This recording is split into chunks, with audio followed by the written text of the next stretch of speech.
Bodgies and Widgies, and welcome back to the channel. Today I wanted to go ahead and present a care guide on my Pink Tail Chalceus. These are a fish I've had for around 8 months, and I've got 6 of these absolutely stunning fish, and I never even made a video of when I actually got them. For such a rare and special fish they are, I didn't actually give them the attention they deserve, so today I've got a whole video dedicated to the care of these fish and some of the experiences I've learnt after owning these fish for some period of time. If you do end up enjoying this care guide, I'd highly appreciate it if you could give it a thumbs up. You've got the option to subscribe to the channel as well, so you can see future care guides that I do make, but I'd recommend that you check out a few of my other videos before you make that decision. And as always, let's quickly acknowledge the traditional custodians of the land and the people that are managing our land as well. But I say enough talking, and it's time we have a look at these beautiful fish. So, Pink Tail Chalceus, or Chalceus macrolepidotus, are a stunning and large-growing species from the Chalcidae family. And these fish are naturally from South America. They've got a pretty decent range, all the way from French Guiana to Suriname, and they actually have been introduced into Mexico as well, but they aren't an invasive species there. Pinktails are a really rare fish, especially in the Australian aquarium hobby, but they seem to be hard to acquire internationally as well. Before I talk about their price and lack of availability, let's actually have a closer look at these fish and see what they're all about. Pink Tail Chalceus are what I would consider to be a fish that is peaceful with caution. They're pretty timid and reserved, and they really just hang out near the top of the aquarium in a tight school. And naturally in the wild, these fish are found in large groups, and they come from well-oxygenated, high-flow areas. Throughout the day, this is mostly what you'll see your Pink Tail Chalceus do. They just hover against the flow and occasionally dart around the aquarium in short bursts. They can also be quite skittish, especially in aquariums with minimal width. Even in my aquarium that's 2 feet wide, these fish do still swim in the opposite direction from whenever I walk past the aquarium. Pink Tail Chalceus aren't a territorial fish either, and very rarely do they bicker amongst themselves or any of the other surface-dwelling tank mates that I have. And in my 5-foot aquarium, I've got a range of fish that are both big and small, which the Pink Tail Chalceus could care less about. There's black widow tetras that swim right past these fish, however I've never seen them show any interest at all. But Pink Tail Chalceus are an opportunistic feeder, which means if you're going to put them with anything that's like neon tetra size, they would for sure become a snack to these fish. They will, however, get along with any fish that's large enough to not fit in their mouth. You should be perfectly fine keeping them with a lot of the medium to larger sized tetras, even some semi-aggressive and aggressive predatory fish like Oscars or peacock bass. I would, however, avoid any hyper-aggressive fish, just like dovii, because they can be absolute jerks just to any fish in general. And I'd also obviously exclude fish like African cichlids, just because of the really obvious parameter differences that these fish have. Coloration-wise, I absolutely love Pink Tail Chalceus. You'll notice the recurring theme in my 5-foot aquarium is that I tend to lean towards a lot of those more blander, earthier toned fish. And sometimes there can be a lack of colour. However, the Pink Tail Chalceus really do offer the best of both worlds, and I'll explain what that is exactly. So, they have a real torpedo-like body shape with large silver scales, and they have this crisscrossing of black which almost does look like a fishnet pattern. I find that under the right lighting, the scales can also throw shades of purple and blues, which reflect really, really well. They also do have a large eye spot just after the gill plate, and these fish really show their mood through their colours. The most recognised and loved part of these fish is the large, bright pink tail. The pink, however, is also present in the dorsal fin, and what I find really interesting is that when the Chalceus is stressed or upset, the pink fades away almost completely. This does also happen though during the night when these fish are sleeping, so if you do ever come in and turn the lights on and you see your pink tails completely washed out, don't be stressed, it's just their nighttime sleeping colours basically. One of my personal favourite features on these fish, aside from the bright pink tail, is actually the amount of yellow that they have in their fins. Basically every other fin aside from the dorsal and tail fin will carry this yellow, and actually the root of the fins will have this really cool powder blue that then transitions into that bright sulphuric yellow coloration. I find though that they are pretty slow growers, and just like any schooling fish, I think the pack mentality kicks in, where some fish are larger than others purely because of dominance and that hierarchy that pack fish tend to have. These fish really do utilize the entire footprint of the aquarium, and though they spend a lot of their time near the surface, the length of the aquarium is going to be incredibly important. I think a 5 or 6 foot aquarium would be perfect, with about half of that length in the aquarium's width. During water changes, and especially if I'm moving around the tank, these fish can get pretty skittish, which is why I'd say giving them a fish tank with around 2.5 feet in width or more would be great. Filtration and flow is also going to be really important for these fish because Pink Tail Chalceus really love fast flow and well oxygenated water. Using a powerful canister filter or just a really good quality return pump in your sump should really just provide a lot of the flow and oxygenation that these fish need, but you can absolutely add some additional wave makers, and I would really recommend using the ones that are more Gaia style, so the longer ones that will give you a really good sheet of flow throughout the aquarium, since you'll see that my Pink Tail Chalceus almost exclusively swim against the flow in the aquarium. And whilst these fish aren't particularly messy eaters, they will still need good quality filtration, which is why I'd recommend a sump or a canister filter.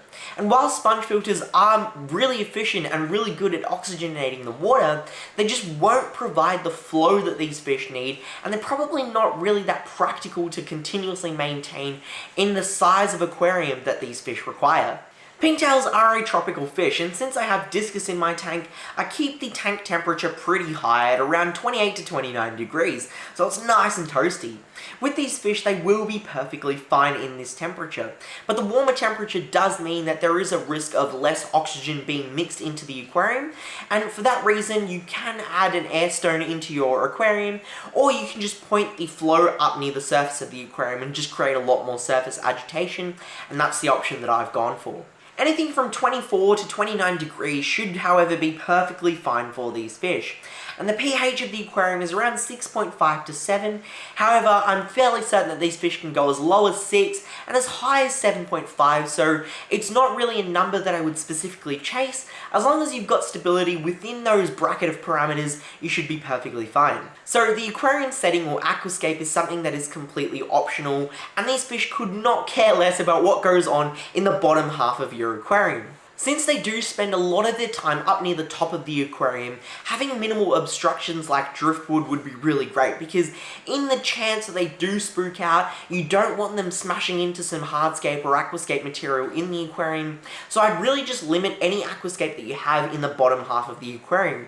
You can, however, add a lot of floating plants. You would be perfectly fine adding some artificial floating plants as well, which is what I've done because I do have some herbivorous fish, and giving them some cover up near the surface of the aquarium will really minimize the amount of agitation that they have.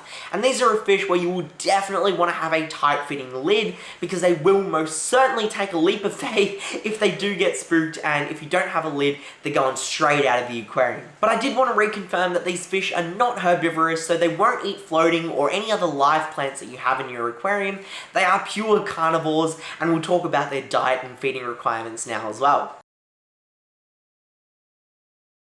So I've personally never found any issues feeding my Pink Tail Chalceus, and from what I've seen online and from speaking to other aquarists that keep these fish, not only in Australia but around the world, they do pretty much say the same.